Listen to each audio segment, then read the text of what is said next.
14 You'll change. I grew up with a friend who came from neither privilege nor natural intellect, but was the hardest working guy I knew. These people have a lot to teach because they have an unfiltered understanding of every inch of the road to success. His life's mission and dream as a teenager was to be a doctor.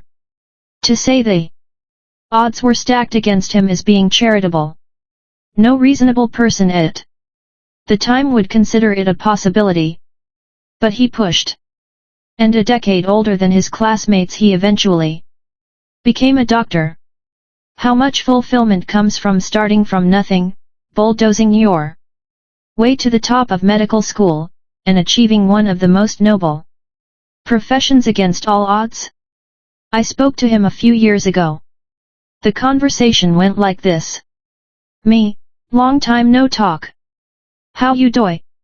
Him, awful career. Me, haha, well. Him, awful career, man. This went on for 10 minutes. The stress and hours had worn him into the ground. He seemed as disappointed in where he is today as he was driven toward where he wanted to be 15 years ago. An underpinning of psychology is that people are poor forecasters of their future selves. Imagining a goal is easy and fun. Imagining a goal in the context of the realistic life stresses that grow with competitive pursuits is something entirely different. This has a big impact on our ability to plan for future financial goals. Every 5-year-old boy wants to drive a tractor when they grow up.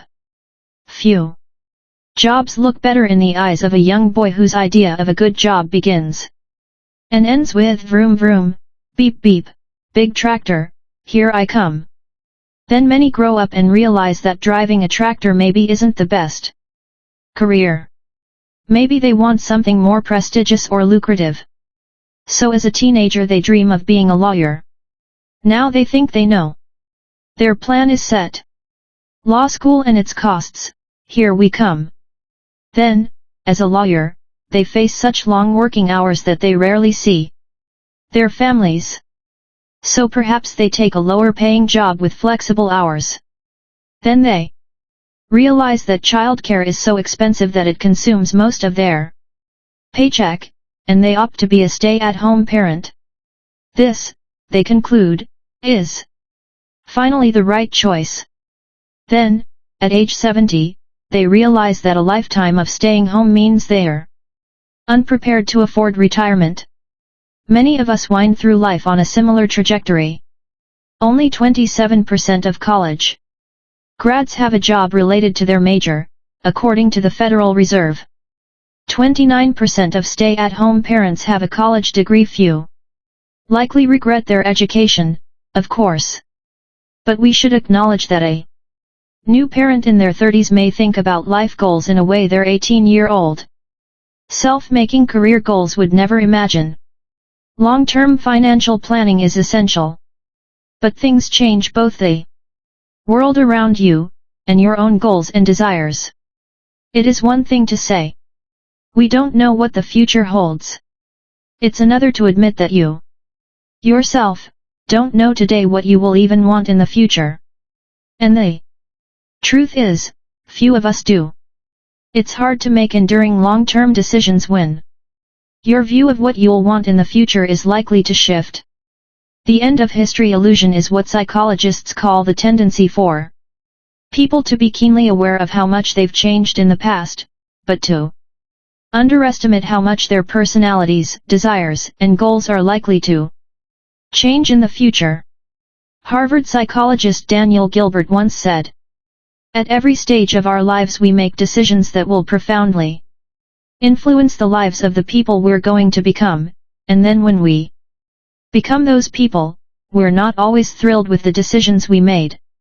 So young people pay good money to get tattoos removed that teenagers paid good money to get. Middle-aged people rushed to divorce people who young adults rushed to marry. Older adults work hard to lose what middle-aged adults worked hard to gain. On and on and on. All of us, he said, are walking around with an illusion that history, Our personal history has just come to an end, that we have just recently become the people that we were always meant to be and will be for the rest of our lives. We tend to never learn this lesson. Gilbert's research shows people from age 18 to 68 underestimate how much they will change in the future. You can see how this can impact a long-term financial plan. Charlie Munger says the first rule of compounding is to never interrupt it unnecessarily. But how do you not interrupt a money plan? Careers, investments, spending, budgeting, whatever, when what you want out of life changes? It's hard.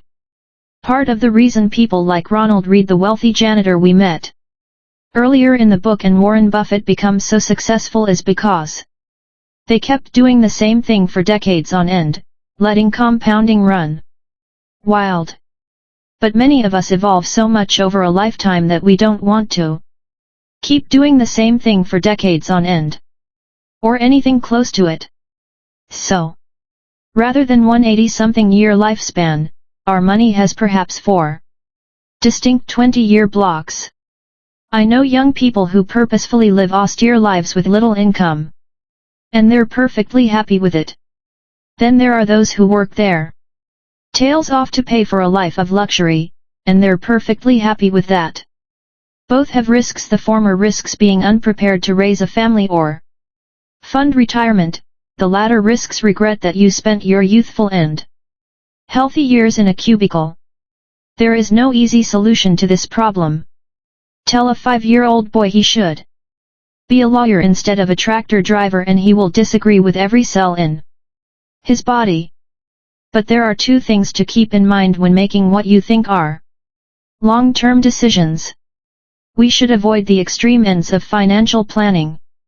Assuming you'll be happy with a very low income, or choosing to work endless hours in pursuit of a high one, increases the odds that you'll one day find yourself at a point of regret. The fuel of the end of history illusion is that people adapt to most circumstances, so the benefits of an extreme plan, the simplicity of having hardly anything, or the thrill of having almost everything, wear off. But the downsides of those extremes, not being able to afford retirement, or looking back at a life spent devoted to chasing dollars, become enduring regrets. Regrets are especially painful when you abandon a previous plan and feel like you have to run in the other direction twice as fast to make up for lost time. Compounding works best when you can give a plan years or decades to grow. This is true for not only savings but careers and relationships.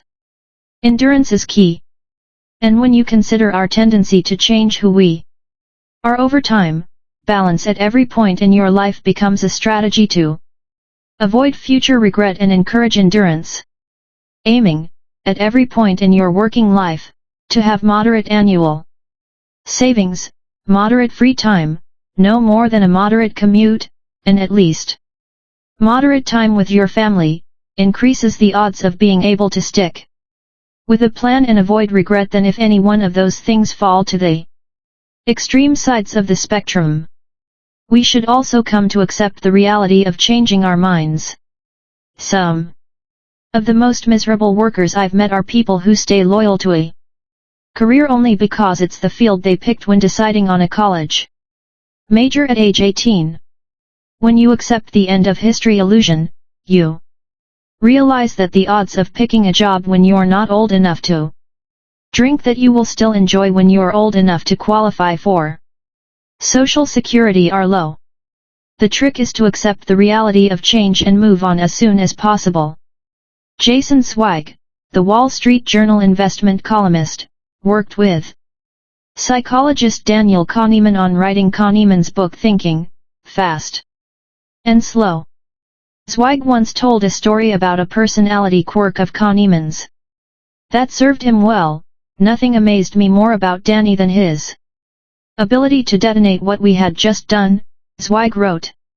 He and Kahneman could work endlessly on a chapter, but the next thing you know, Kahneman sends a version so utterly Transformed that it is unrecognizable, it begins differently, it ends differently, it incorporates anecdotes and evidence you never would have thought of, it draws on research that you've never heard of. When I asked Danny how he could start again as if we had never written an earlier draft, Zweig continued, he said the words I've never forgotten. I have no sunk costs. Sunk costs anchoring decisions to past efforts that can't be refunded are a devil in a world where people change over time. They make our future selves prisoners to our past, different selves. It's the equivalent of a stranger making major life decisions for you. Embracing the idea that financial goals made when you were a different person should be abandoned without mercy versus put on life support and dragged on can be a good strategy to minimize future regret. The quicker it's done, the sooner you can get back to compounding. Next, let's talk about compounding's price of admission.